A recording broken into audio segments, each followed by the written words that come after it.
السلام عليكم ورحمة الله وبركاته. الحمد لله رب العالمين، والعاقبة للمتقين، والصلاة والسلام على سيدنا محمد وعلى آله وصحبه أجمعين، أما بعد. خير. அடுத்த வியாபார பொருள்ல ஜகாத் கடமைன்றதுக்கு குர்ஆன்ல வரக்கூடிய ஆதாரம் நேரடியாக குர்ஆன்ல வந்தில்ல. குர்ஆன்ல வரக்கூடிய சில ஆயத்துகளோட அர்த்தங்கள் உலமாக்கள் சொல்றாங்க. இது என்னது வியாபாரத்துடைய ஜகாத்தை தான் பேசுது என்பதாக. இதில் நேற்று நாங்கள் பார்த்த விஷயங்கள் புதியாக்கள் இருக்கிறனால கொஞ்சம் மேலோட்டமான சொல்லிட்டு போறேன். நான் இதை டீப்பாக பேசல. சரி, அப்ப வியாபார பொருள் வியாபாரத்துல சந்திர கணக்குப்படி ஒருத்தர் ஒரு வியாபாரத்தை ஆரம்பிச்சு ஒரு வருஷம் ஆகுது, ஹிஜ்ரி கேலண்டர் படி ஒரு வருஷம் ஆகுதுன்னு சொன்னா அவர் அதுல ஜகாத்தை கொடுக்கணும். இதுல நாங்க நிசாப ஆரம்பத்திலேயோ இடையிலேயோ பாக்குறது இல்ல. மாற்றமாக வியாபாரத்துல கடைசியில தான் பார்ப்போம். வியாபார பொருள்ல மட்டும் அப்படி ஒரு சட்டமே. மற்ற தங்கம் வெள்ளி பணம்ல எல்லாம் வருடம் முழுக்க அந்த நிசாப் குறையாம இருக்கணும். ஆனா வியாபார பொருள்ல இடப்பட்ட காலங்கள்ல குறைஞ்சாலும் சரி கூடினாலும் சரி அது பொருட்படுத்தப்படுற இல்ல, அதை பார்க்கிற இல்ல. வருஷ கடைசியை நாங்க பார்க்கிற நேரம் வருஷ கடைசியில நிசாபு பூர்த்தியாக இருக்கும் என்றா அவரு ஜக்காத்தை கொடுக்கணும். இடப்பட்ட காலத்துல அவருக்கு ஒரு லொஸ்ட் கேளும், அவர் நல்லா புழுந்தி கேளும், மறுவா அவர் மாஷால்லான்னு எழும்பி வந்துட்டாரு. இப்ப வருஷம் முடிய கிட்ட அவருக்கு நிசாப் பூர்த்தியாக இருக்குதுன்னு சொன்னா அவரு ஜக்காத்தை கொடுக்கணும். அதே மாதிரி அந்த வியாபார பொருள்ல அவர் என்னென்னத்தை பார்ப்பாரு, அவர் என்ன செய்யணும், வியாபார பொருள் வரக்கொல அந்த வியாபாரம் பொருள் எதெல்லாம் பூர்த்தியாக இருக்குதோ. சில இடத்துங்கள்ல உதாரணமாக ஷூ அடிக்கிறார்னு சொன்னவரால் முழுமையாக அவர் ஷூ அடிச்சு அவர் ஷோரூம்ல வச்சுக்கிறாரு, அதுகளை பார்க்கணும். அதே மாதிரி அறவாசி வேலை முடிஞ்சிக்குது, சில ஷூஸ் இருக்குது அறவாசி வேலை முடிஞ்சிக்குது. இப்ப அதுகளை பார்க்கணுமா, அதையும் பார்க்கணும். அதே மாதிரி ரோ மெட்டீரியல்ஸ் இருக்குது, அந்த ஷூவை செய்யறதுக்காக வேண்டி வச்சிருக்கக்கூடிய பொருள்கள், அடி அந்த ஷூட அடி துண்டிக்கும், அதே மாதிரி தோல்கள் இருக்கும், அதுல மற்ற மற்ற மெட்டீரியல்ஸ் இருக்கும். அப்ப இதெல்லாம் ஜக்காத்துல கணக்கு பண்ணுவாரு. அதெல்லாம் சேர்த்துத்தான் அவரோட ஜக்காத்துடைய சொத்தை பார்க்கிற நேரம் கணக்கு பண்ணுவாரு. அதே மாதிரி சில சாமானங்களை ஆர்டர் பண்ணிக்கிறாரு, ஆனா கைக்கு வரல இன்னும். இவர் அதை சல்லி கேஷ் பண்ணி அவர் சொந்தமாக்கிட்டாரு. இவர் கைக்குன்னு எடுக்கல, ஆனா அந்த சாமான் வந்து கொண்டிக்குது. இப்ப உதாரணமா ஒருத்தர் என்ன சிங்கப்பூர்ல சைனால சாமானங்கள் பர்ச்சேஸ் பண்ணிக்கிறாரு. இப்ப அந்த சாமானம் வந்து கொண்டிக்குது, இவர் ஆல்ரெடி பர்ச்சேஸ் பண்ணிட்டாரு. இப்ப இவருக்கு சொந்தம் வந்துருச்சு அந்த சாமான் எல்லாம். எனவே அந்த சாமானங்களை அவரு கணக்கு பண்ணுவாரு. இப்ப இப்படியான பொருள்கள் எல்லாத்தையுமே வியாபார பொருள் என்ற அடிப்படையில அவரு கணக்குல சேர்த்து கொள்வாரு. அடுத்து நான் பணமுடைய விஷயத்துல ஒரு சப்ஜெக்ட மிஸ் பண்ணிட்டேன். பணங்களை கணக்கு பண்ற நேரம், பணத்துக்கான ஜகாத்தை பார்க்கிற நேரம் நாங்க இப்ப அதிகமான வியாபாரிகள் என்ன செஞ்சுக்கிறாங்கன்றா, சில அக்கௌண்ட்டுகள்ல டொலர்ஸும் வச்சிருக்கிறாங்க, டொலர் வேலையா வச்சுக்கிறாங்க, ருபீஸ் வச்சுக்கிறாங்க. அதே மாதிரி இப்படி ஒவ்வொரு நாட்டு காசுகள் வச்சிருக்கிறாங்க அந்தந்த நாட்டுகளுடைய வியாபாரத்தை டீல் பண்றதுக்கு. அப்ப அவர் நிசாப் பார்க்கிற நேரம் ஒருத்தருக்கு ருபீஸ்ல நிசாப் வருது இல்ல. ருபீஸ் அவர்கிட்ட இருக்கிற சல்லி எல்லாம் பார்த்த ஒரு 30 லட்சம் தான் நீக்குது. தங்கத்துப்படி அவர் பார்க்கிறான்னு வச்சுக்கொள்ளுங்களேன், ருபீஸ் எல்லாம் பார்த்த ஒரு 30 லட்சம் தான் நீக்குது. டொலர்களை கணக்கு பண்ணினா அதுவும் ஒரு 10 லட்சத்துல பொறுமதியான டொலர் தான் நீக்குது. அதே மாதிரி வேற நாணயத்தை பார்க்கிறாரு, சைனா அவர்கிட்ட இது கரன்சி இருக்குது, அதை கணக்கு பண்றாரு, அதுவும் ஒரு 5 லட்சம் தான் நீக்குது. அப்ப இப்படி ஒவ்வொரு கரன்சிலையும் நிசாப் அடையுது இல்ல. இப்ப அவருக்கு ஜகாத் கடமை இல்லையாண்டா அப்படி பார்க்கிற இல்ல, எல்லா கரன்சியும் சேர்த்து பார்க்கணும். ருபீஸையும் டொலரையும் அவர்கிட்ட என்னென்ன கரன்சி எல்லாம் மீகுதோ எல்லா கரன்சியையும் அவர் பார்ப்பாரு. எல்லா கரன்சியையும் சேர்த்து பார்த்து அவர்கிட்ட நிசாப் வரும் என்றா அவர் ஜக்காத்தை கட்டாயம் கொடுப்பாரு. இது இமாம் வஹபத்து ஜுஹைலி ரஹ்மத்துல்லாஹி, இமாம் வஹபத்து ஜுஹைலி அவர்கள் தன்னுடைய அல் ஃபிக்ஹுல் இஸ்லாமி வ அதில்லா என்ற கிதாப்ல இந்த கருத்தை கொண்டு இருக்கிறார்கள். வியாபார பொருள்களை ஸ்டாக் பார்க்கிற நேரம் அதோட பிரைஸை எப்படி பார்க்கிறேன்னு சொல்லக்கொள்ள, பிரைஸுகள் பல வகையாய் கொண்டு அவர் வாங்கின விலை ஒண்டிக்குது, அதே மாதிரி அவர் விற்கிற ரிட்டைல் விலை ஒண்டிக்குது, அவர் விற்கிற வந்து ஹோல்சேல் பிரைஸ் ஒண்டிக்குது.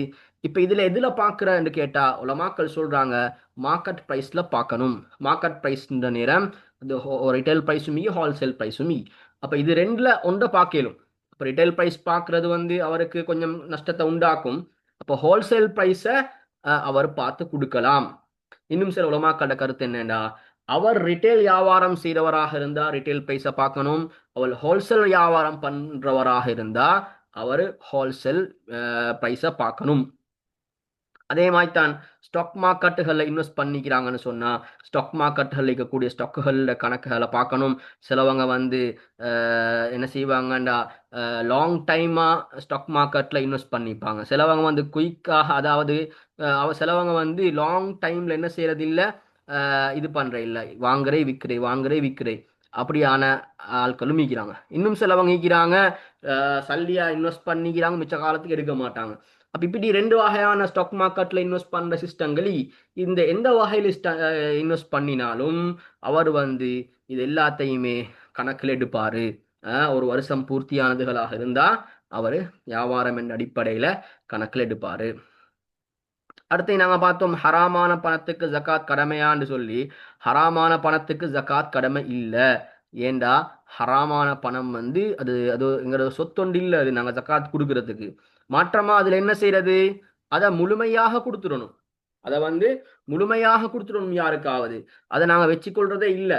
ஜகாத் எப்படியான சொத்துக்கு கடமை, எங்கட சுத்தமான எங்கள்கிட்ட இருக்கிற சொத்துக்கு தான் ஜகாத் கடமை. ஹராமான சல்லின்றது எங்கட சல்லியே இல்லை. அதை நாங்க என்ன செஞ்சிடணும், சொந்தக்காரனுக்கு கொடுத்துடணும். வட்டி பணமாக இருந்தா அதுக்கான சட்ட மூலமாக்கள் சொல்றாங்க வட்டி பணம் ஒத்தட்டடிக்குது, இப்ப இதுக்கு என்ன செய்யறது. அப்ப வட்டி பணம் என்று வந்துட்டா அவர் தௌபா செய்யணும். இனிப்போம் நான் வட்டி பக்கமே திரும்ப மாட்டேன் என்று சொல்லி இப்ப இருக்கிற அந்த வட்டி சல்லி என்ன செய்யறது, அதை எதுக்காகவும் செலவழிக்கலாம். சிலவங்க சொல்லுவாங்க பாத்ரூம் கட்டதான் கொடுக்கணும், அப்படின்ற ஒன்று இல்லை, யாருக்கும் கொடுக்கலும். யாருக்காவது ஒரு கஷ்டவாளி கொடுக்கலாம், இல்லாட்டி பல ஒரு பொது சேவை கொடுக்கலாம், இப்படியும் கொடுக்கலாம். என்னைட்ட ஒருத்தர் கிட்டத்தில் கேட்டார் மஸ்ஜிதுடைய பாத்ரூம் கட்டுறதுக்கு செலவழிக்கலாமா, தாராளமா செலவழிக்கலும், பிரச்சனை இல்லை. ஆனா நிபந்தனை என்ன, இனிப்போரோ அந்த ஹராமான சல்லிக்கு நான் போக மாட்டேன், ஹராம் பக்கம் திரும்ப மாட்டேன் என்ற நிபந்தனையோட இவர் தௌபா செஞ்சிட்டாரு. இப்ப தௌபா செஞ்ச பின்னால் அந்த பணம் மீகிது, இப்ப அதை என்ன செய்யறது, பணத்தை பத்த வைக்கலாம், அது ஒரு ஒரு சொத்து. எனவே அது சூறையாடப்பட்ட, யார்ட்டையாலும் இருந்து பறிச்செடுக்கப்பட்ட, யாரையாலும் ஏமாத்தி எடுக்கப்பட்ட அப்படி சல்லியாக இருந்தா இந்த சொந்தக்காரன் இருக்கிறான்டா அவனுக்கு கொடுக்கிறது. அப்படி சொந்தக்காரன் இல்ல, இது ஒரு வட்டி பணம் இல்லாட்டி யாருண்டே இல்ல என்றா அதை இத மாதிரியான பொது சேவைகளுக்கோ தனியா ஒரு ஒரு ஆளுக்கோ யாருக்கோ கொடுக்கலாம். நன்மைய சவாபை எதிர்பார்க்காம கொடுக்கணும்.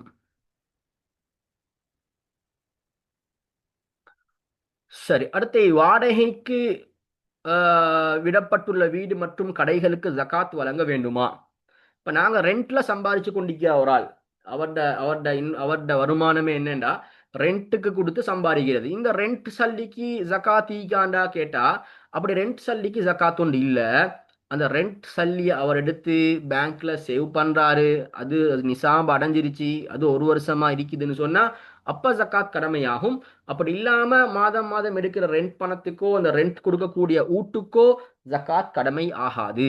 ரெண்ட்டுக்கு கொடுக்குற அந்த வீட்டுக்கோ கடையோ அதுக்கு ஜக்காத் கடமை இல்லை.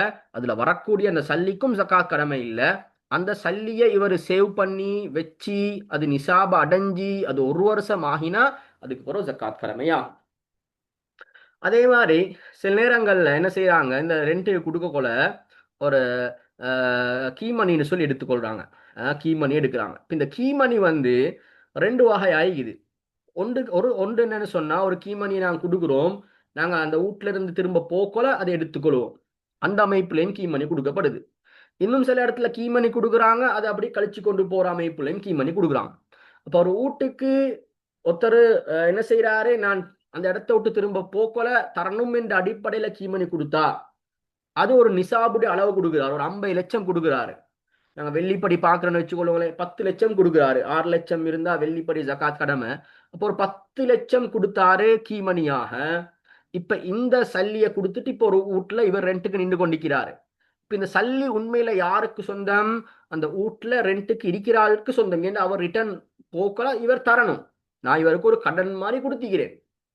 இப்ப அந்த சல்லிக்கு ஒரு வருஷம் பூர்த்தியாகினா, இப்ப இவர் வீட்டுல இருந்து ஒரு வருஷம் பூர்த்தி ஆகிட்டுன்னு சொன்னா, இப்ப அந்த சல்லிக்கு இவர் ஜகாத் கொடுக்கணும். வீட்டுல நிக்கிறவர் யார் என்ன செய்யணும்? ஜகாத் கொடுக்கணும். அப்படி இல்லாம அந்த சல்லிய வந்து இவர் கழிச்சு கொண்டு போற அமைப்புல கொடுத்துக்கிறாரு. அப்ப அந்த சல்லி யாருக்கு சொந்தம்? எடுத்த ஆளுக்கு தான் சொந்தம். அந்த வீட்டை ரெண்டுக்கு கொடுத்தவருக்கு சொந்தம். அப்ப அவர் அந்த சல்லியை செலவழிக்காம பேங்க்ல போட்டு வச்சுக்கிறார்னு சொன்னா, அது ஒரு வருஷம் முடிஞ்ச பிறகு இப்ப அந்த சல்லி ஃபுல்லா இவருக்கு சொந்தமாகும். ஏன்னா ஒரு வருஷம் ஃபுல்லா வீட்டுல இருந்துட்டாரு. வீட்டுல இருந்தா தான் சொந்தமாகும். ஏன்னா 6 மாசத்துல அவர் வீட்டோடு போனார்டா சல்லி இவருக்கு சொந்தம் இல்லே, அரவாசியை கொடுக்கத்தானே வேணும் இவரு. அப்ப அத மாதிரி வீட்டுக்கு ஃபுல்லா ஒரு வருஷத்துக்கு இருந்துட்டாரு. இப்ப இந்த சல்லி இன்னும் பேங்க்ல இருக்குதுன்னு சொன்னா, அந்த சல்லிக்கு இவர் ஜகாத் கொடுக்கணும். அப்படி இல்லாம அவர் செலவழிக்கிறாரு, ஜகாத் கொடுக்க வேண்டிய அவசியம் இல்லை. இன்னொரு விஷயம் இருக்குது, சீட்டு பிடிக்கிறாங்க. இப்ப சீட்டு, பெரிய சீட்டுகள், 30 லட்சம் 40 லட்சம் கோடிக்கணக்கான சீட்டுகளும் போடப்படுது. இப்ப இந்த பெரிய சீட்டுகள் போடுற நேரம் அந்த சீட்டுக்கு ஒரு ஆள் வந்து ஒரு அமௌண்ட்டை கொடுத்தாரு. எவ்வளோ பெரிய சீட்டு? ஒரு 5 லட்சத்துல சீட்டுன்னு வச்சுக்கொள்ளுங்க. அப்ப 5 லட்சத்துல சீட்டை இந்த மாசம் ஒரு 5 லட்சத்தை கொடுத்தேன். 2ஆம் மாசம் மறு 5 லட்சம் கொடுத்தேன். இப்ப 10 லட்சம். இப்ப நிசாப நாங்க வெளியில பார்த்தோம் 6 லட்சம் இருந்தா ஜகாத் கடமைன்னு சொல்லி. அப்ப 2ஆம் மாசத்துடைய சீட்டை சல்லிய கொடுத்ததோட இவருக்கு நிசாபுடைய அளவு வந்துட்டு. இப்ப இவருடைய சீட்டு நம்பர் என்னண்டா 18ஆம் நம்பர் தான் இவருடைய சீட்டு, இல்லாட்டி 20ஆம் நம்பர் தான் இவருடைய சீட்டு. இப்ப இவர் வந்து இன்னும் 15 16 மாசங்கள் அந்த சல்லி அப்படி இருக்க போகுது. அப்போ ஒரு வருஷம் அந்த சல்லி இருக்குதுன்னு சொன்னா அந்த சல்லிக்கு ஜகாத் கொடுக்கணும். ஒரு வருஷம் கம்ப்ளீட் ஆகிடும். அந்த சல்லி நைட்டை இல்லாட்டியும் சரி, அது சீட்டாக அந்த சீட்டு பிடிக்கிறவங்கள்ட்ட தான் இருக்குது. ஆனாலும் நான் ஜகாத்தை கொடுக்கணும். ஏண்டா எனக்கு சொந்தமான ஒரு பணம் இன்னொரு இடத்துல இருக்குது, அதுக்கான ஜகாத்தை நான் கொடுக்கணும். அடுத்து வந்து மாத சம்பளத்துக்கு ஜகாத் கொடுக்கணுமா? மாச சம்பளம் எடுக்கிறவங்க ஜகாத் கொடுக்க வேண்டிய அவசியம் இல்லை. ஏண்டா அவருக்கு வந்து வருஷம் பூர்த்தி ஆகாது. ஆனாலும் அவர் எடுக்கிற சம்பளம் பார்த்தா நிசாப்ட அளவுக்கு எடுக்கிறார். 10 லட்சம் சம்பளம் எடுக்கிறாரு. வெள்ளிப்படி பார்த்தா நிசாப். இப்ப இவர் வந்து எடுத்ததுக்கு இவர் கொடுக்க வேண்டிய அவசியம் இல்லை. ஆனா இவர் அந்த 10 லட்சத்துல ஒரு 2 லட்சத்தை செலவழிச்சிட்டு மீதி சல்லியை அக்கௌண்ட்டுக்கு போட்டுறாரு. இந்த சல்லி அப்படியே சேவ் ஆகி கொண்டு வருது. இது ஒரு வருஷம் பூர்த்தி ஆகுது. அப்படி ஆகிட்டுன்னு சொன்னா அந்த டைம்ல ஜகாத் கொடுக்கணும் என்று வரும். அடுத்து பெரிய கம்பெனிஸ் வச்சிருக்கிறாங்க. அந்த கம்பெனிஸ் வந்து ரன் ஆகுது வந்து ஷேர்ஸ் மூலமாக. ஒரு ஆள்ட சல்லியால மட்டும் அந்த கம்பெனி ரன் ஆகுது இல்ல, பல ஆட்கள்ட ஷேர்ஸ் மூலமாக ரன் ஆகுது. பெரிய பெரிய கம்பெனிகள் எங்களுக்கு தெரியும். அதெல்லாம் ஒரு ஆள்ட சல்லியால ரன் ஆகிற கம்பெனிஸ் இல்ல, பல நபர்களுடைய ஷேர்ஸ் மூலமாக ரன் ஆகுற கம்பெனிஸ். அப்ப இந்த கம்பெனிகளுக்கு எப்படி ஜகாத் கொடுக்குறன்னு கேட்டா, சில முஸ்லீம் நாடுகள் முஸ்லீம் கம்பெனியாக இருந்தா அந்த கம்பெனி இந்த எல்லாரோட ஷேர்ஸுக்கும் சேர்த்து அவங்க ஒரு ஜகாத்தை கொடுத்தா போதும். பிக்குல வருது எப்படின்னு சொன்னா, கூட்டு வியாபாரம் பண்ற நேரத்துல 4-5 பேர் சேர்ந்து கூட்டு வியாபாரம் பண்றாங்க. இந்த கூட்டு வியாபாரம் பண்ற நேரத்துல அதை எல்லாரும் சேர்ந்து ஒரு ஆளுடைய ஜகாத்தாக கொடுக்கலாம். அவங்க எல்லா அந்த பணத்தையும் நிசாப் பார்ப்பாங்க. நாங்க இப்ப சொல்லுவோம் எப்படி எப்படி என்னென்னத்தெல்லாம் நாங்க ஜகாத்துல கல்குலேட்டில் எடுக்கணும்னு சொல்லி. அப்ப அவரோட அந்த அந்த வியாபாரத்துல உள்ள அந்த சொத்துகள், அதுல இருக்கிற சல்லிகள், இது எல்லாத்தையும் பார்த்து எடுக்கிறாங்க. இவ்வளவு எங்களுக்கு ஜகாத் இருக்குது, எங்களோட பணம் இவ்வளவு இருக்குது, எங்களோட சொத்து இவ்வளவு இருக்குது, அதுக்கான ஜகாத் இவ்வளவுன்னு சொல்லி ஒரு ஆளுடைய ஜகாத்தை அந்த முழு 5 பேர் சேர்ந்து செய்யற அந்த பார்ட்னர்ஷிப் பிசினஸ் கொடுத்துறேலும். அதே மாதிரி தான் பெரிய கம்பெனிஸ், அது கிட்டத்தட்ட 2000-3000 பேருடைய ஷேர்ஸ் மூலமாக இயங்கும். அந்த கம்பெனி என்ன செய்யும்? அந்த எல்லா அந்த ஸ்டாக் மார்க்கெட்டுடைய அந்த ஷேர்ஸ் உடைய வேல்யூ எடுத்து அந்த வேல்யூவுக்கு ஒரு ஆளுடைய ஜகாத்தை கொடுக்கும் என்றா மற்றவங்க யாரும் ஜகாத்தை கொடுக்க வேண்டிய அவசியம் இல்லை. அப்படி இல்ல எங்கட கம்பெனி அப்படி கொடுக்காது, எங்கட ஸ்ரீலங்கால எடுத்தா அப்படி கொடுக்க போற இல்ல, இது வந்து அந்நிய கம்பெனிகள் மீது அப்படி கொடுக்கறது எங்களுக்கு ஷுவர் இல்லை என்றிருந்தா, இப்ப ஏண்ட ஷேர்ஸ் நான் இன்வெஸ்ட் பண்ணி ஒரு வருஷம் ஆகிட்டுது, அந்த ஷேர்ஸ் எல்லாம் என்ன நிசாப அடைஞ்சிட்டுதுன்னு சொன்னா நான் அந்த ஷேர்ஸுக்கான ஜகாத்தை கொடுக்கணும். அப்ப இதுதான் இந்த இந்த ஃபத்வாவை மஜ்முல் ஃபிக்ஹ் இஸ்லாமியால வெளியிட்டு இருக்கிறாங்க.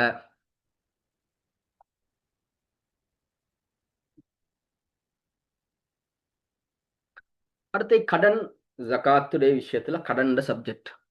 இப்ப ஒருத்தர் வந்து அவர்கிட்ட நிசாம் பூர்த்தியாக இருக்குது. அவர்கிட்ட 45 லட்சம் 50 லட்சம் சல்லி இருக்குது, பேங்க்ல இருக்குது. அதே நேரத்தில் அவருக்கு கடனும் இருக்குது. அவருக்கு ஒரு 50 ஒரு என்ன 50 லட்சம் கடன், 50 லட்சம்னு வச்சுக்கொள்ளுங்களேன். அந்த சல்லி இருக்கிற சல்லி அளவு கடனும் இருக்கு அவருக்கு. இப்ப இவர் ஜகாத் கொடுக்கணுமா என்று கேட்டா, ஷாஃபி மதுஹபுடைய சட்டம் படி கடன் என்பது ஜகாத்தை தடுக்காது. ஒருத்தர் கடன் நீக்கின்றனால அவர் ஜகாத்தை கொடுக்கணும் என்ற நிலைமையிலேருந்து இல்லாம போக மாட்டார். அவர்கிட்ட கையில இருக்கிற அந்த சொத்துக்கு அவரை கொடுத்துதான் ஆகணும். இதுல இருந்து அவரு தப்பிக்கொள்றன்னு சொன்னா, ஒரு வேலை செய்ய இருந்துச்சு, வருஷம் பூர்த்தியாக முன்னுக்கு, வருஷம் பூர்த்தியாக பிறகு இந்த வேலை செய்யலாம். வருஷம் பூர்த்தியாக முன்னுக்கு அந்த கடன்களை கொடுத்திருந்தா அவர்கிட்ட நிசாப் குறைஞ்சிருக்கும், அவர் ஜகாத் கடமையானவராக ஆகிக்க மாட்டாரு. அப்படி இல்ல, அவரு ஜகாத்தை கொடுப்பாரு, கொடுத்த பின்னால அவரு சல்லி தேவை வருதுன்னு சொன்னா அவர் கடனாளி என்ற அமைப்பில் அவருக்கு ஜகாத் எடுக்கவும் மேலும். கடனாளிகளுக்கு ஜகாத் ஒரு பங்கொண்டு இது. அந்த அமைப்புல அவருக்கு கடன் எடுக்கலும் அவர் ஜகாத்தை கொடுத்து அவர் பெரிய இன்னும் கடன் கொடுக்க வேண்டி என்று வார நேரம். அது இல்லாம அவரு ஜகாத் கொடுக்காம இருக்க முடியாது. அவர் கட்டாயமாக ஜகாத்தை கொடுத்துதான் ஆகணும். அடுத்த விஷயம், ஜகாத்துல வர வேண்டிய கடன்களை பார்க்கலுமா? இப்ப நான் ஜகாத்துல ஸ்டாக் எடுக்கிறேன், ஸ்டாக் எடுக்க போல எனக்கு வந்து வர வேண்டிய கடன்கள் இது. இப்ப இந்த வர வேண்டிய கடன்களை நான் ஜகாத்ல பாக்குறதா என்றா பார்க்கத்தான் வேணும் வர வேண்டிய கடன்களை. அதுலயும் கடன்ல வந்து ரெண்டு வகையான கடன். ஒன்று அல் ஹால், அத்தீனுல் ஹால் என்றும் அத்தீனுல் முஅஜ்ஜல் என்றும். ஹால்டா என்ன, டேட் வந்த கடன். கடன் டேட் வந்துருச்சு. உதாரணமாக என்னைட்டு ஒருத்தர் சொன்னாரு, February 20 நான் உங்களுக்கு சல்லிய தாரேன்டாரு. February 20 தாண்டிருச்சு. இப்ப இந்த கடன் எல்லாம் நான் பார்க்கணும். இன்னொருத்தர் கடன் எடுத்துட்டு போய்த்திருக்கிறாரு, அவர் சொல்லிக்கிறாரு எனக்கு வந்து 2027 ஜூன்ல தாரேன்னு சொல்றாரு. இந்த கடனை பார்க்க வேண்டிய அவசியம் இல்லை. ஏன்னா அது வந்து இன்னும் ஹுலூல் ஆகல, டேட் ஆகல, அதை பார்க்க வேண்டிய அவசியம் இல்லை. கையில இருக்க, அதாவது ஹுலூல் ஆகின கடன் அதுகளுக்கு வந்து டேட் வந்த கடன் அதுகளை நான் பார்க்கணும். அது வந்தாலும் சரி வராட்டியும் சரி.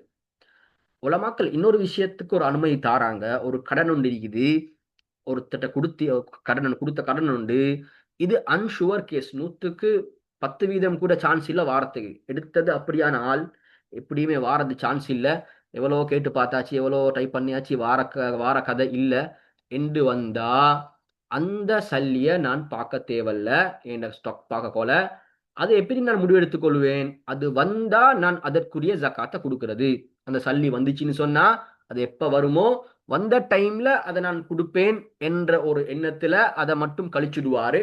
அப்படி இல்லாம அவருக்கு ஹுலூல் ஆகின டைம் வந்த எல்லா கடனையும், அது வந்தாலும் சரி கைக்கு வராட்டியும் சரி, அதுகள் எல்லாம் ஸ்டாக் பார்க்க போல அவர் கடன் அதை பார்ப்பாரு. உங்களோட சந்தேகங்கள் கேள்வி இருந்தா குறிச்சு வச்சுக்கொள்ளுங்க. இன்ஷா அல்லாஹ் கடைசிக்கு டைம் தருவோம் கேள்வி கேட்கறதுக்கு. அடுத்த சப்ஜெக்ட் இப்ப நாங்க ப்ராக்டிக்கலா பார்ப்போம். எனக்கிட்ட ஒரு பிசினஸ் மேன் ஒருத்தரை நாங்கள் எக்ஸாம்பிளா எடுத்து எந்தெந்த சொத்துகளுக்கெல்லாம் நாங்க எங்களோட ஸ்டாக்ல எடுக்கணும், எங்களோட ஜகாத்த கணக்குல நான் எடுக்கணும். இப்போ ஒரு பிசினஸ் மேன் ஒன்று இருக்கிறாரு, அவர் ஒரு பிசினஸ் செய்யறாரு. அந்த பிசினஸ ஒரு பில்டிங் ஒன்று வியாபார கட்டிடம், அவருக்கு ஒரு ஒரு ஒரு சூப்பர் மார்க்கெட் ஆகிக்கலும், இல்லாட்டி அவரோட ஸ்டோர் ஆகிக்கலும். இப்படியான அந்த பில்டிங் ஒன்று இது. இந்த பில்டிங் பொறுமதி என்ன? 1 crore, 1 கோடி பொறுமதியான பில்டிங். இதை நான் ஜகாத்துல பார்க்கணுமா என்று கேட்டா பார்க்க தேவையில்ல. பில்டிங்கை பார்க்க தேவையில்ல. பில்டிங் வேல்யூவை நான் ஜகாத்துல சேர்க்க தேவையில்ல. ஏண்ட அந்த பில்டிங் அதே மாதிரி என் பிசினஸ்ல நான் வந்து என்ன செய்யறேன்னு சொன்னா, நான் வந்து நானே சாமானங்களை தயாரிச்சு நான் விற்கிறேன். உதாரணமாக நான் ஷூ அடிக்கிறேன், நான் பேக் அடிக்கிற இத மாதிரி வேலை செய்யறேன். அப்ப என்ன எனக்கு மெஷினரிஸ் இருக்குது, மெஷின் இருக்குது. கிட்டத்தட்ட 5 லட்சம் பொறுமதியான அந்த 50 லட்சம் 5 லட்சம் பொறுமதியான மெஷின்ஸ் அவர்கிட்ட, 50 லட்சம் பொறுமதியான மெஷின்ஸ் அவர்கிட்ட. இதை பார்க்கணுமா? இதை பார்க்க தேவையில்லை. மெஷின்ஸ் பார்க்க வேண்டிய அவசியம் இல்லை. மெஷின்டா விற்கிறதுக்கு வச்சுக்கிற மெஷின் இல்ல, அவர் வேலைக்கு வச்சுக்கிற மெஷின்கள், அவருடைய அந்த பொருள்களை உற்பத்தி செய்யறதுக்கு வச்சுக்கூடிய மெஷின்கள், அதை பார்க்க வேண்டிய அவசியம் இல்லை. அதே மாதிரி நான் வெஹிக்கிள் வச்சுக்கிறேன் டெலிவரி பண்ற வேலைகளுக்கு, என்ற வியாபாரத்துல வெஹிக்கிள் தான் டெலிவரி பண்ற தேவைகளுக்கு வச்சுக்கிறேன், அதை நான் ஜகாத்துல கணக்கு பார்க்கணுமா? அதை பார்க்க வேண்டிய அவசியம் இல்லை. வெஹிக்கல்ஸ், இது நான் வெஹிக்கல் பிஸ்னஸ் பண்றதை பத்தி சொல்லல. வெஹிக்கல் பிஸ்னஸ் தான் இவரோட ஜொப்பேன்னு சொன்ன, அவரோட தொழிலே வெஹிக்கல் பிஸ்னஸ்னா அதை பார்க்கணும். இது அவர் அவரோட அந்த கடைக்கு, அவருடைய அந்த ஷாப்புக்கு, அவரோட அந்த ஃபேக்டரிக்கு டெலிவரி வேலைகளுக்கு வச்சிருக்கிற வெஹிக்கல், அதை பார்க்க வேண்டிய அவசியம் இல்லை. அதே மாதிரி ஐடி சிஸ்டம் பண்ணி வச்சுக்கிறாரு, அவர்கிட்ட கம்ப்யூட்டர் ஒன்று இருக்குது, அங்கே பிரிண்ட் அவுட் ஒன்று பண்றது ஒன்று இருக்குது, சிசி கேமராஸ் இருக்குது, இதுகளெல்லாம் பார்க்கணுமா? அது ஒரு 10 லட்சம் பொறுமதி ஆகிக்குது, அதை பார்க்க வேண்டிய அவசியம் இல்லை. அதே மாதிரி அவர் ஒரு பிக்சட் டிபாசிட் ஒன்று போட்டிக்கிறார், இஸ்லாமிக் பேங்க் ஒன்றுல முதாரபா அடிப்படையில போட்டிக்கிறாரு, அதுல 5 லட்சம் சல்லிக்குது. அந்த சல்லியை இப்ப ஜகாத் கணக்கு பண்ண போல அதை சேர்த்து பார்க்கணுமா? அதை பார்க்கணும். அதே மாதிரி ஒரு கரண்ட் அக்கௌண்ட் ஒன்று வச்சுக்கிறாரு, அந்த கரண்ட் அக்கௌண்ட்ல ஒரு 10 லட்சம் சல்லிக்குது, அந்த சல்லியை பார்க்கணுமா? அதையும் பார்க்கணும். இன்னொரு டிபாசிட், அதாவது சேமிப்பு கணக்கு ஒன்று வச்சுக்கிறாரு, அது பிக்சட் டிபாசிட் இல்லை, சும்மா டிபாசிட் பண்ணி சேவிங் அக்கௌண்ட் ஒன்றுல சல்லிக்குது, அது ஒரு 5 லட்சம் பொறுமதி, அதை பார்க்கணுமா? அதையும் பார்க்கணும். அத மாதிரி அவர்ட அந்த ஷாப்ல இருக்கக்கூடிய சாமானங்கள், இல்லாட்டி அவர்ட அந்த ஃபேக்டரியில இருக்கக்கூடிய ஃபுல்லா செஞ்சு முடிஞ்ச சாமானங்கள், ஒரு 30 லட்சம் பொறுமதியான சாமானமிகி, அதையும் பார்க்கணும். அதே மாதிரி ரோ மெட்டீரியல்ஸ், அவர்ட அந்த பொருள்களை தயாரிக்கிறதுக்கு தேவையான சாமானங்கள், அது ஒரு பேக், ஒரு அடிக்கிறவராயிருந்தா மெட்டீரியல்ஸ் இருக்கும், நூல்கள் இருக்கும், அவர்கிட்ட அந்த ரோ மெட்டீரியல்ஸ், அந்த அந்த அந்த ப்ராடக்ட் உருவாகிறதுக்குரிய சாமானங்கள், அப்ப அதுகளை பார்க்கணுமா? அதை பார்க்கணும். அதே மாதிரி அவருக்கு வர வேண்டிய கடன்கள், நாங்க பார்த்தோம் எதெல்லாம் டைம் முடிஞ்ச கடனோ அதெல்லாம் ஜகாத்துல பார்க்கணும் என்று. அப்ப அவருக்கு ஒரு 3 லட்சம் கடன் வரையுது, அதை பார்க்கணும். அதே மாதிரி இவர் ஒரு இவரோட இன்னொரு பில்டிங் ஒண்டிக்குது, இன்னொரு கடை ஒண்டிக்குது, இல்லாட்டி இன்னொரு ஸ்டோர் ஒண்டிக்குது, அந்த ஸ்டோர் கூலிக்கு எடுத்துக்கிறாரு. இப்ப அந்த கூலிக்கு, அதாவது அந்த பில்டிங் சொந்தக்காரருக்கு ஒரு அட்வான்ஸ் கொடுத்து வச்சுக்கிறாரு. அந்த அட்வான்ஸை பார்க்கணுமா? பார்க்கணும். நாங்க சொன்னோம் அட்வான்ஸை கூலிக்கு எடுத்தவர் பார்க்கணும்னு சொல்லி. அதே மாதிரி இன்னொரு பேங்க்ல, அதாவது கன்வென்ஷியல் பேங்க்ல அவர்கிட்ட ஒரு வட்டி பணம் இருக்குது, வட்டியாக பணம் சேர்ந்துக்குது, இதை பார்க்கணுமா? ஹராமான பணம் ஜகாத்ல பார்க்கறல்லன்னு சொன்னோம்.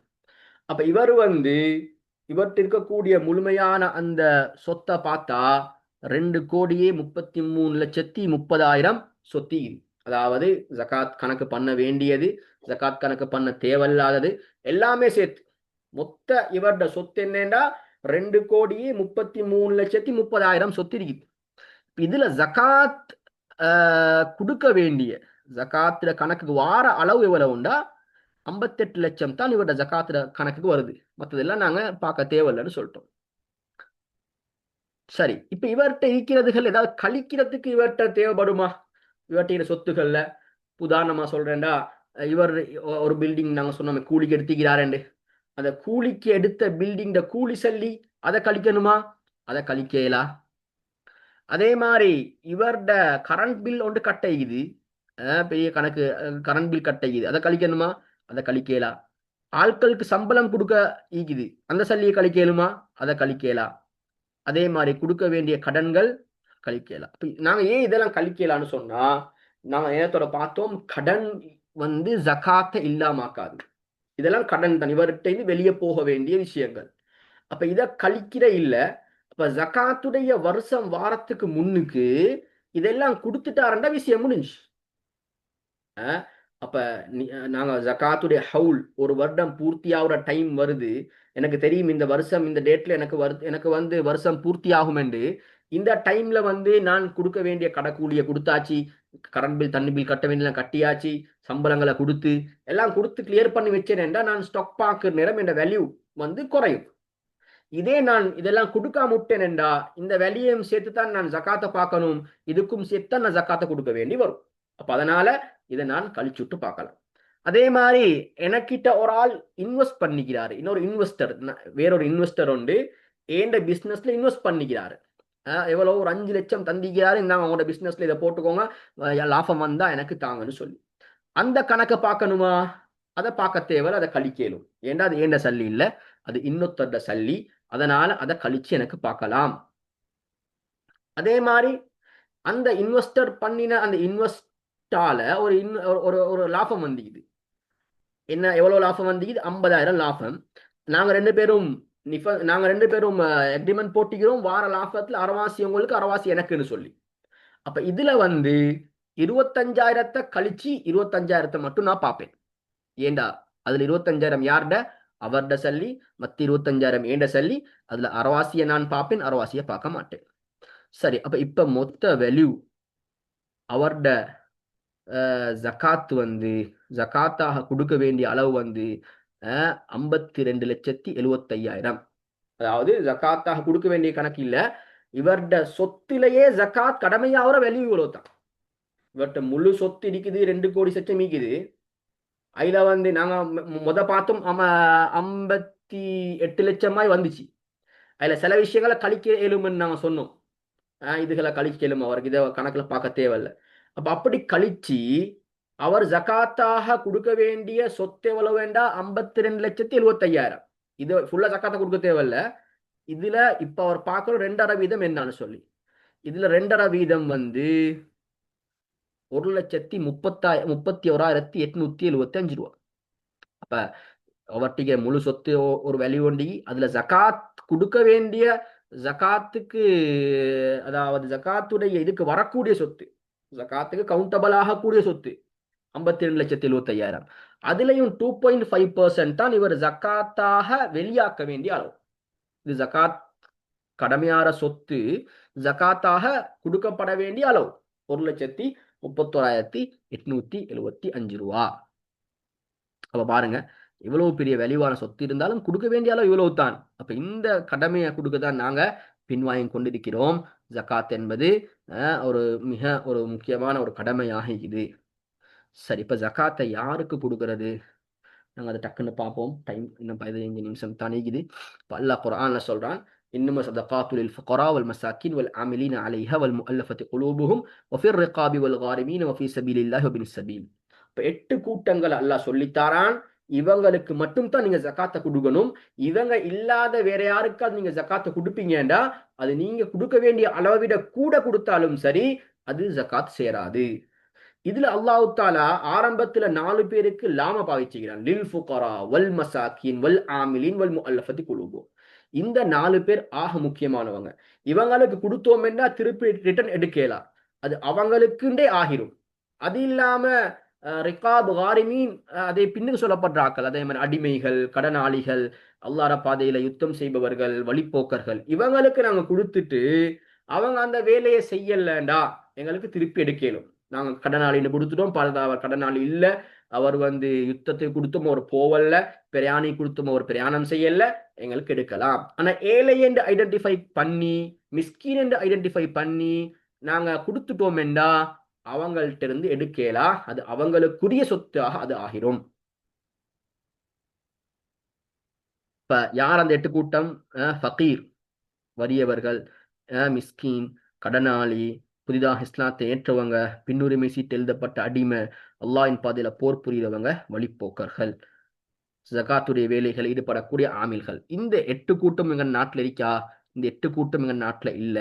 எங்க நாட்டுல ஃபகீர் இருக்கிறாங்க, மிஸ்கீன் இருக்கிறாங்க, கடனாளி இருக்கிறாங்க, இஸ்லாத்தை ஏற்றுக்கொண்டவங்க இருக்கிறாங்க, பின்னுரிமை சீட்டு எழுதப்பட்ட அடிமை இல்ல, அல்லாஹ்வின் பாதையில போர் புரிகிறவங்க இல்ல, வழிப்போக்கர் இருக்கிறாங்க, ஜகாத்துடைய வேலைகள்ல ஈடுபடக்கூடிய ஆமில் இல்ல. இப்ப ஜகாத் நிறுவனங்கள் பைத்து ஜகாத்னு சொல்லி இயங்குறாங்க. இவங்க எல்லாம் இந்த ஆமில் என்று வருவாங்களா? அவங்க எல்லாம் ஆமில் இல்ல. இப்ப ஆமில்டா யாரு? ஆமில் என்றா இஸ்லாமிய ஆட்சியில, இஸ்லாமிய ஹலீஃபா மூலமாக, ஹாக்கிம் மூலமாக நீங்க ஜகாத்தை வசூலிக்கக்கூடிய பிரதிநிதிகள், நீங்க ஜகாத்தை வசூலிக்கக்கூடிய ஆட்கள் என்று சொல்லி அவரை உத்தியோகபூர்வமாக ஒரு என்ன சொல்றேன், ஒரு ஒரு கவர்மெண்ட் சேவன்ட் மாதிரி போடப்படக்கூடிய ஆட்கள் தான் ஆமில்கள். அப்படி இல்லாம எங்கட ஊர்கள்ல இயங்கக்கூடிய பைத்து ஜகாத்துகள் எல்லாம் ஆமில் இல்லை. அப்ப அவங்க யாரு? அவங்க வக்கீல்கள். வக்கீல் என்றா யாருக்கு வக்கீல்? வக்கீல்னு சொன்னா நான் செய்ய வேண்டிய ஒரு வேலையை இன்னொருத்தருக்கு நான் பொறுப்பு கொடுக்கிறேன், அவர் எனக்கு வக்கீல். அப்ப வக்கீல்டா இவர் யாருக்கு வக்கீல்? முசக்கி ஜகாத் கொடுப்பவர்களுக்கு வக்கீல். அப்ப ஊர்ல 10 பேர் ஜகாத் கடமையானவங்க இருக்கிறாங்க. அவங்கவுங்கள ஜகாத் அவங்கவுங்க தான் கொடுக்கணும். ஆனா அவங்க எங்களால அதை செஞ்சு கொள்ள கஷ்டம், இல்லாட்டி நாங்க மட்டும் தனியா கொடுக்க கொள்ள அதால பெனிஃபிட் குறவு என்று சொல்லி ஒரு டீமு கிட்ட இந்த ஜகாத்தை எல்லாம் கொடுத்துக்கிறாங்க. அப்ப அவங்க யாரு? இவங்களுக்கான வக்கீல் என்று செயல்படுவாங்க. இப்ப வக்கீல் எப்படிப்பட்டவங்க? ஜகாத்தை கொடுக்கிறவரு, அவருக்கு மார்க்கத்துல என்ன ரூல்ஸ் எல்லாம் சொல்லப்பட்டிக்குதோ அதை விட இவங்களுக்கு ரூல்ஸ் கூட. என்ன இவங்க அவ்வளவு நம்பிக்கையா செய்யணும். என்ன இன்னொருத்தருக்கு பதிலாக செய்யறாங்க. அப்ப நம்பிக்கையாக ஒழுங்காக அதை செய்யறது அவங்களோட பொறுப்பு. அப்ப வக்கீல்களுக்கு என்ன செய்யலாம்? ரூல்ஸ் போடலாம். சிலவங்க ஜகாத்துடைய நிறுவனங்கள் செய்யறன்னு சொல்லி என்ன செய்யறாங்க? அவங்க வந்து சல்லியை கொடுத்துட்டு நீ இதுக்கு தான் பாவிக்கணும், அதுக்கு தான் பாவிக்கணும் என்று சொல்லி ரூல்ஸ் போடுறாங்க. அப்படி எல்லாம் செய்யலாம். ஃபகீருக்குரிய சொத்து அது அது அவர்ட சொத்து, அவர்ட கையில கொடுக்கறதைத்தான் எங்களோட பொறுப்பே தவிர அவர் இப்படி செய்யணும் அப்படி செய்யணும் என்று எங்களுக்கு அவரை வற்புறுத்தையோ அவரை கஷ்டப்படுத்தையோ இயலாம். சில இடத்துங்கள் என்ன செய்யறாங்க? ஜகாத்துடைய பணத்தை எடுத்து இன்னும் ஃபக்கீர் யாரு மிஸ்கின் யாருன்னு ஐடென்டிஃபை பண்ணவே இல்லை. அதுக்குள்ளுக்கு அவங்க மெஷின்கள், உடுப்பு தைக்கிற மெஷின் வாங்கி முடிஞ்சு, அவங்க வந்து காணி வாங்கி போட்டு முடிஞ்சு, இப்படி எல்லாம் செய்ய எந்த அனுமதியும் இல்லை.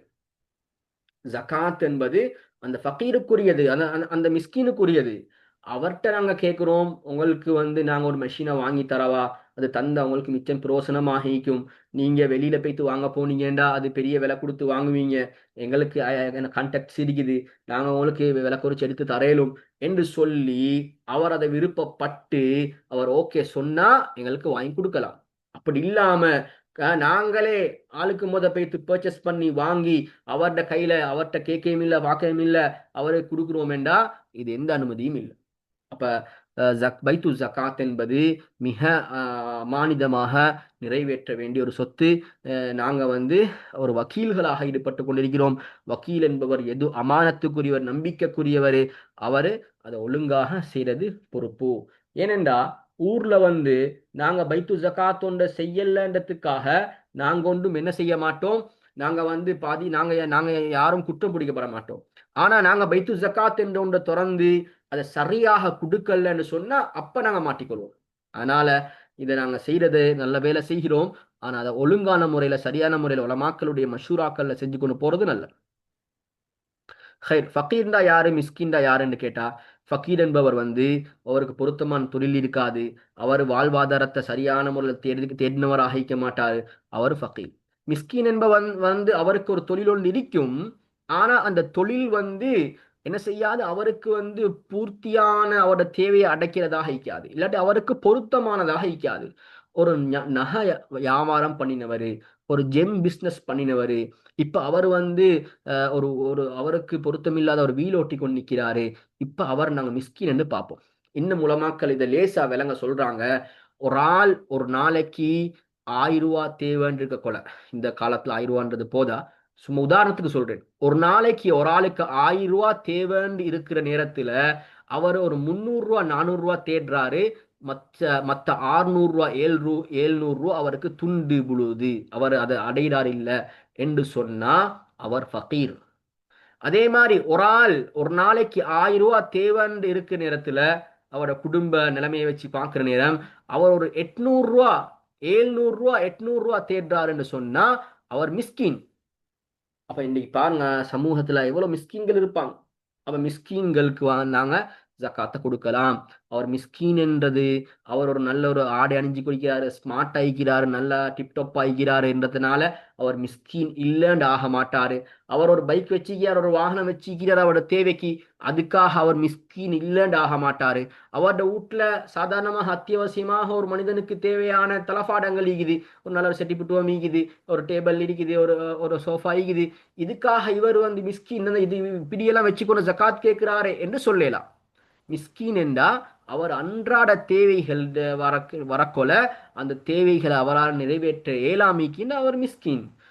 அதுக்கு இஸ்ராஃபுடைய அளவை சொல்லல, இஸ்ராஃப் இல்லாம அவர்கிட்ட சாதாரணமாக அன்றாட மனிதனுக்கு தேவையான விஷயங்கள் அவர் வச்சிக்கிறார்ன்றனால அவரு மிஸ்கீனாக இருப்பார். அதிகமான உலமாக்களை நாங்க பார்த்தா மதரசால ஓதி கொடுக்கக்கூடிய மஸ்ஜிதுகள் இருக்கக்கூடியவங்க மிஸ்கீன் என்ற நிலைமையில் இருப்பாங்க.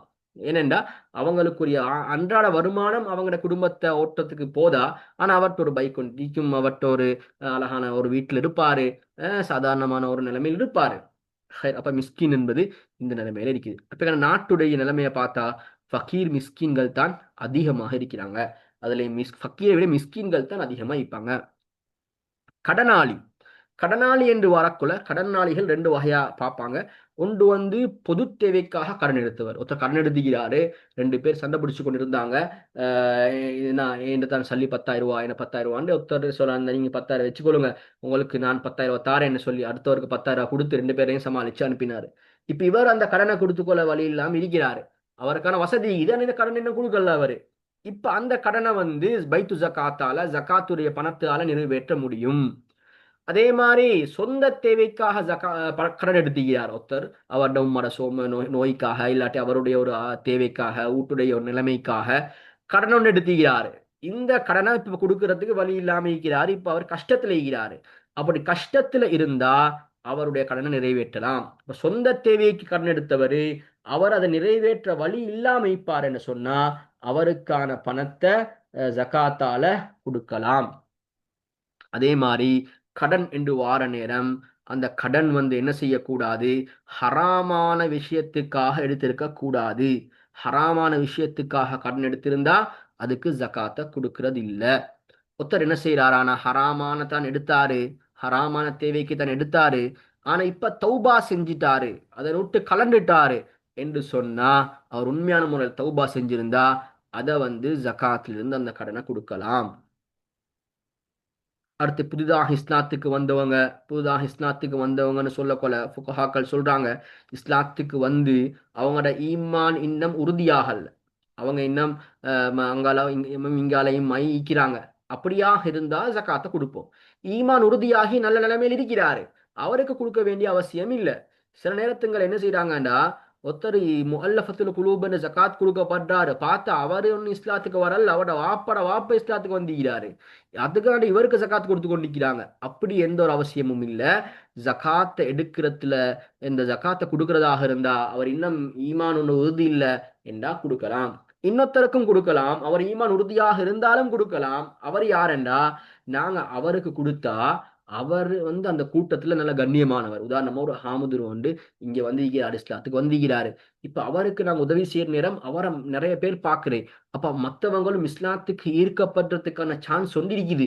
அப்படியாக இருந்தா அப்படியானாக்கள் அவங்க ஈமான்ல உறுதியாக இருந்தாலும் கொடுக்கறதுக்கு ஒரு அனுமதி இருக்குது.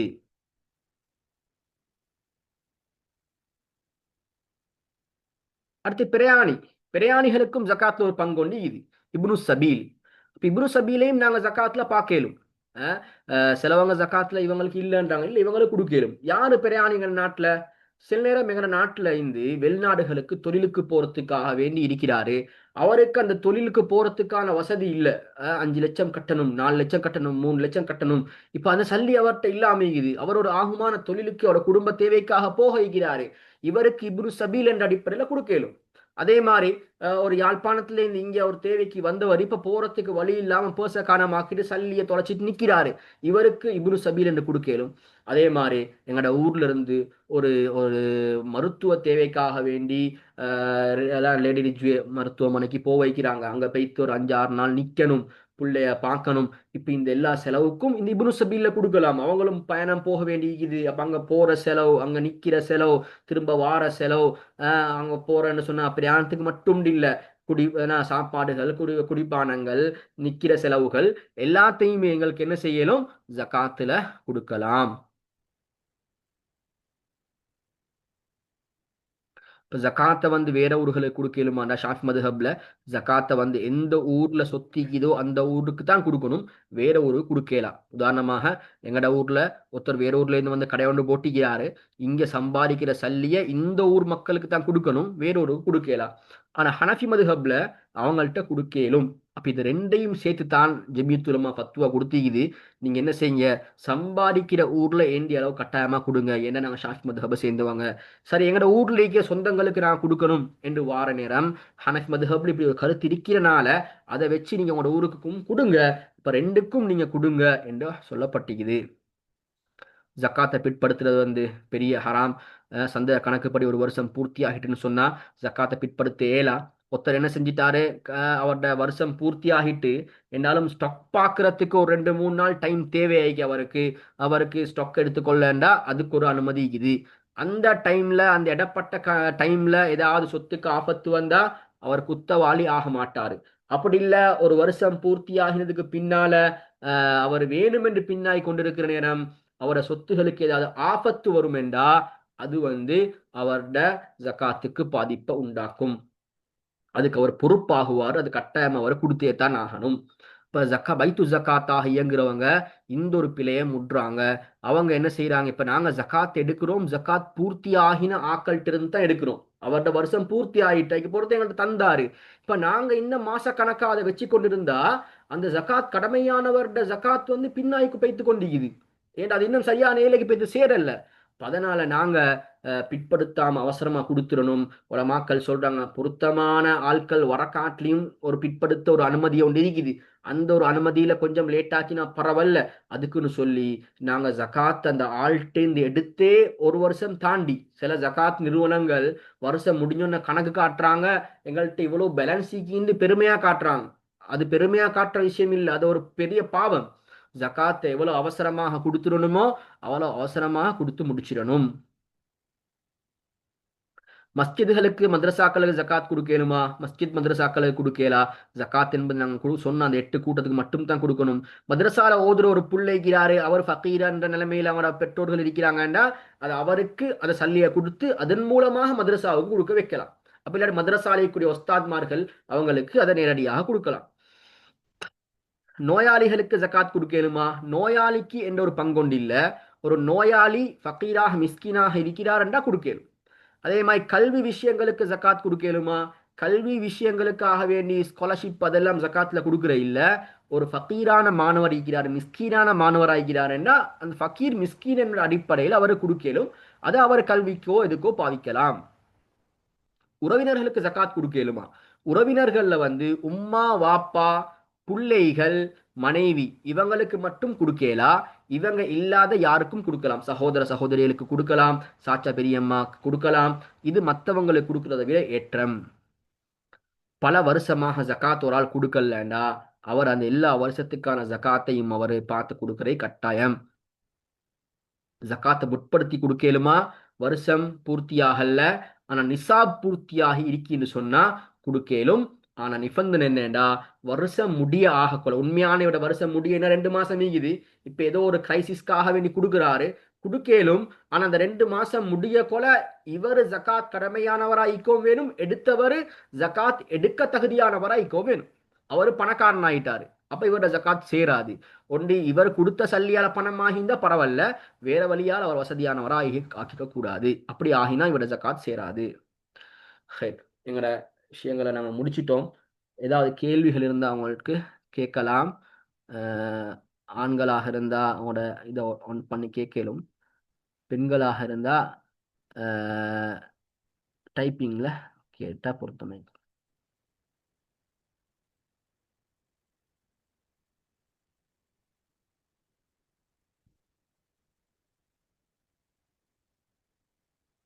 உங்களுக்கு அன்மியூட் பண்ணி பேசலும்.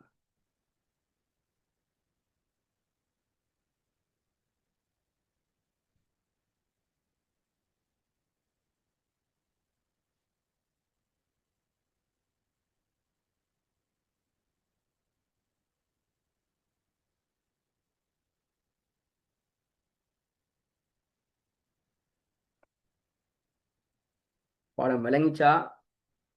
டைமுக்கு முடிக்கணும்னு கொஞ்சம் வேகமாக போனேன்.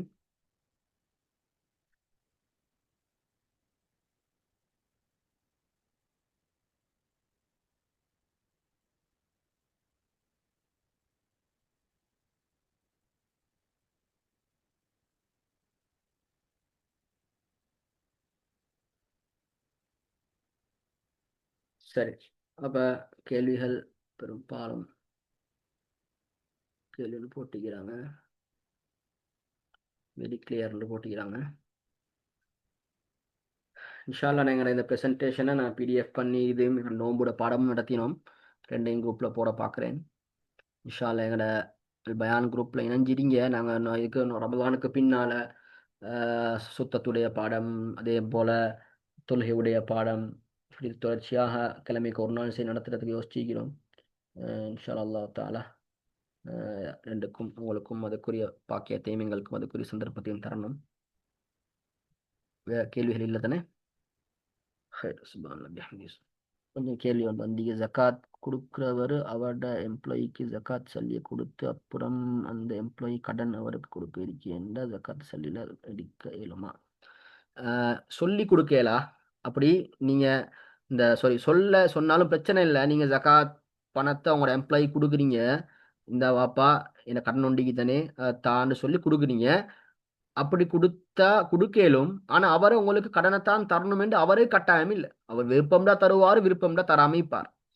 அதே மாதிரி நீங்க கழிக்கலானா நீங்களே சொல்றீங்க, தங்கம் நான் நீங்க தர வேண்டிய கடன் ஒண்டிக்கு தானே அதை நான் கழிச்சிட்டேன், உங்களுக்கு ஜக்காத்தை உங்களுக்கு கழிச்சுட்டு நீங்க கடன் தர தேவையில்ல, நான் அதை கழிச்சுட்டுட்டேன் அப்படி சொல்லலாம். நீங்க அவர்கிட்ட கையில கொடுத்துட்டு அவர்கிட்ட ஒரு ரிக்வஸ்ட் பண்ணேலும், வேணும்டா கொஞ்சம் என்ன செய்யுங்க ஜக்காத்தை தர பாருங்களே அப்படின்னு சொல்லலும். இஸ்லாத்தை ஏற்ற வசதியானவர்களுக்கு ஜக்காத் கொடுக்கலும் சொன்ன மாதிரி ஈமான் உறுதி இல்லாட்டி. அப்ப ஃபக்கீர் மிஸ்கின் இந்த ஆட்கள் எல்லாமே இன்னொரு விஷயம் என்னன்னா முஸ்லீமாக இருந்தா போதும். சிலவங்க என்ன செய்யறாங்க, தொழுகையாளி ஐக்கணும், அவர் சிகரெட் குடிக்க கூடாது, அது செய்யக்கூடாதுன்னு சொல்லி சில ஜக்காத் நிறுவனங்கள் பார்க்குறாங்க. அப்படியெல்லாம் பார்க்க அனுமதி இல்லை. ஜக்காத் எடுக்கக்கூடிய இந்த ஆட்கள் எல்லாம் முஸ்லீமாக மட்டுமே இருந்தாலே போதும், அவங்களுக்கு நாங்கள் ஜக்காத் கொடுத்தான் ஆகணும். அவங்களுக்கு நாங்கள் ஒரு தர்பியத் செய்யலும், நீ ஜக்காத் எடுத்துட்டு இதெல்லாம் குடிக்காத வாப்பா, செய்யாத வாப்பான்னு. ஆனால் அவருக்குரிய சல்லி, அவரோட பணம், ஃபக்கீர் மிஸ்கீன் என்ற அவங்களோட பணம், அதனால அவங்களுக்கு நாங்கள் கட்டாயம் கொடுத்தான் ஆகணும். அவங்க வந்து என்ன பாவம் செஞ்சாலும் அத பாவத்தை நாங்க வேற வழியால திருத்தணுமே தவிர ஜக்காத்தை கொடுக்காம இக்கலாம். வேற என்னமான கேள்விகள்?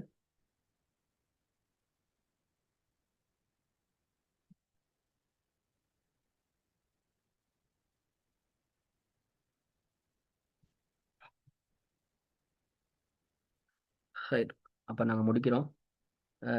ஏழுண்டா வீடியோ ரெக்கார்டிங் அனுப்ப பார்க்குறேன். அல்லாஹ் தாலா அவங்களுக்கும் எனக்கும் பூர்த்தியான விளக்கத்தை தருவானாக. وآخر دعوانا الحمد لله رب العالمين سبحان الله بحمده سبحانك الله بحمدك أشهد أن لا إله إلا أنت أستغفرك.